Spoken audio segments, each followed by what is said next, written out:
Okay, today I'm going to get started with Adobe Illustrator CS5. This is the intro or first video for this class. Illustrator again is a vector-based application.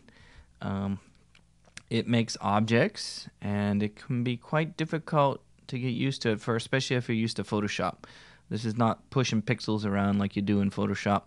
This is more like when you were a kid and you used to cut construction paper out and glue them down to make an object. That's sort of how this kind of works, and that's sort of how I will explain it at first.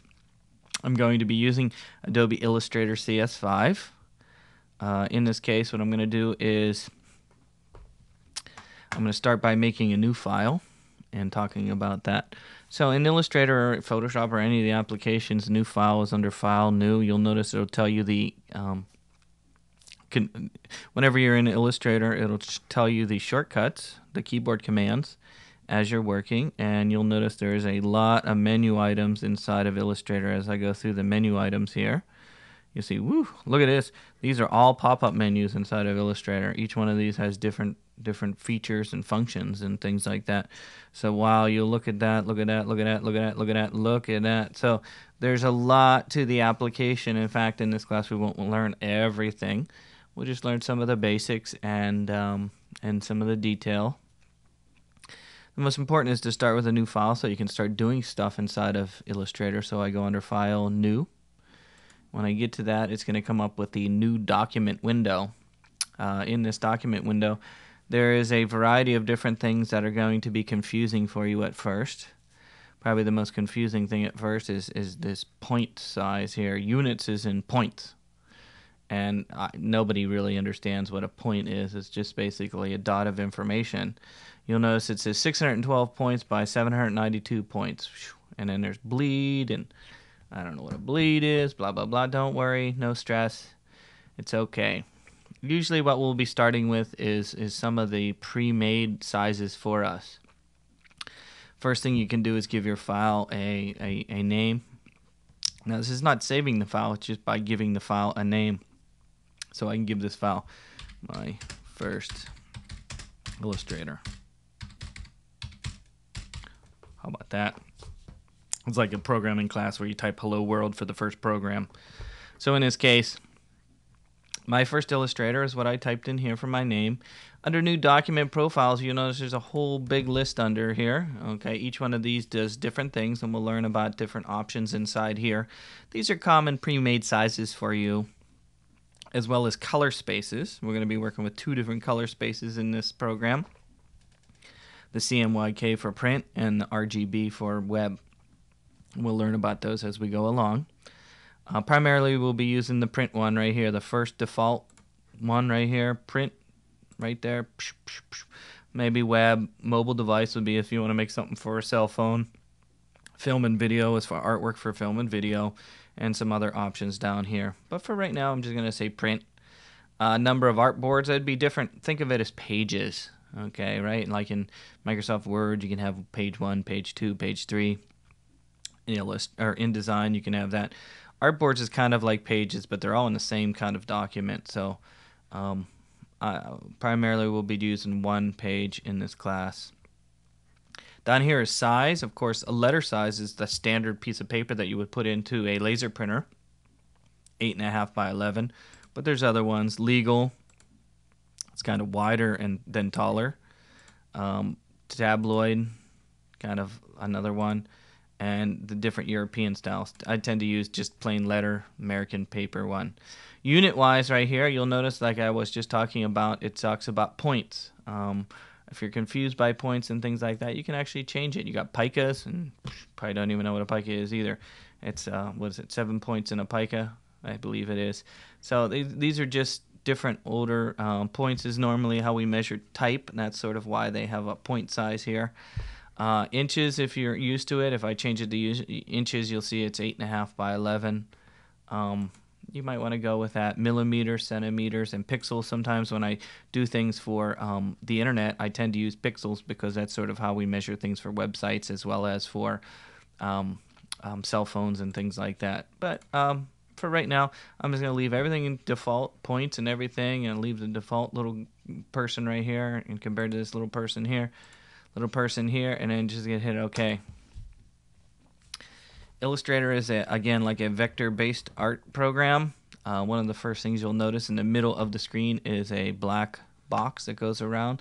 This is called the artboard. Everything that's inside the artboard is usually what is printed. Everything outside the artboard is not printed. Everything inside the artboard is what you want to kind of have active, and everything outside. So I guess the whole point here is I can make things outside here and then drag them in here. I can leave things outside that will not be printed. And so you can have documents that have a variety of different things. The first thing and most important thing is how to deal with objects and work with them. In addition, the workspace. In my intro video, I actually talked a little bit about workspace. The workspaces are located underneath Window Workspace. Under Window Workspace, you'll see there's a variety of different workspaces. You can make Illustrator look, I don't know what automation is. It's for doing things over and over again. Essential is what I primarily use. But there's look like freehand. If freehand is an older application that we don't really use anymore. InDesign, work like Photoshop. You know, it's just organizing the menus in the way that they would be in another application. Painting, it'll have all the brushes ready for you and things like that.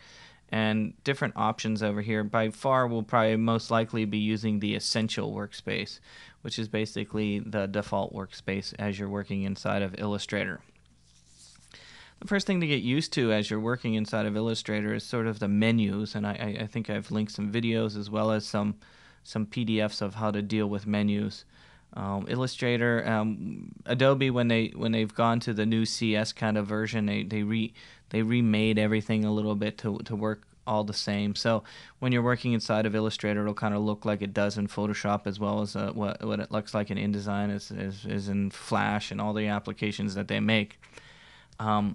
Usually over here are the tools that you see. You could either have a single layer of tools, or a double layer of tools. And how do I went from a single line of tools to a double line is there's a gray bar at the top up here where you can click twice and it'll change back and forth. Now, when I'm using and working inside of Illustrator, I'm primarily using the left mouse. Okay, so if you have a two-button mouse like I have here that I'm working on right now, I primarily use the left click. Sometimes I will use a right click, and I will talk every time I click, it'll always be left mouse unless I say right click. And then when I hit right click, I'll tell you right click in the video, like the video you're listening to now. In addition, most of the videos I make on Windows. So as I'm working on Windows, I'll try and explain which key I'm holding down. The key here is that there's an Alt key on Windows that works like there is an Alt key or Option key on the Mac. There's a Control key on Windows, which works like the Apple key on the Mac, or the Command key on the Mac.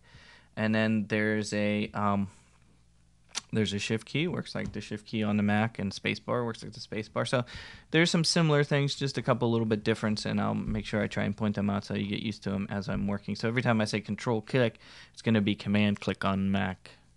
Okay, they're all underneath here, and they tell you what they are. You can see them right there. Okay, so in this case, let me just make some things and then talk about menus and things like that. Again, Illustrator is a vector-based application. How it works is you make objects. You make objects and color them different colors and put them over top of each other.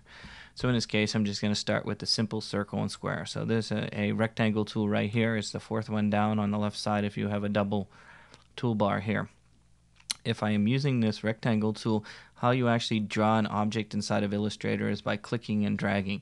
So once you choose a tool, you just click once on it, choose a tool here. I'm going to use the rectangle tool. If you don't see rectangle, you can hold the mouse down. I'm holding the left mouse down, and you'll see there is other tools underneath it. So as you look at the tools in the toolbar inside of Illustrator, there'll be like a little arrow, and if you hold it down there, most of them have other features underneath it. I am going to use the rectangle tool at first. If I come over here to the screen, usually it clicks from the upper left and drag to the lower right is usually how I use a tool. So if I wanted just to simply make a box, I'm going to hold the left mouse button down and click and hold the left button mouse down and drag and then release my mouse. I have made my first object. In this case, this object is just a plain rectangle, as you can see.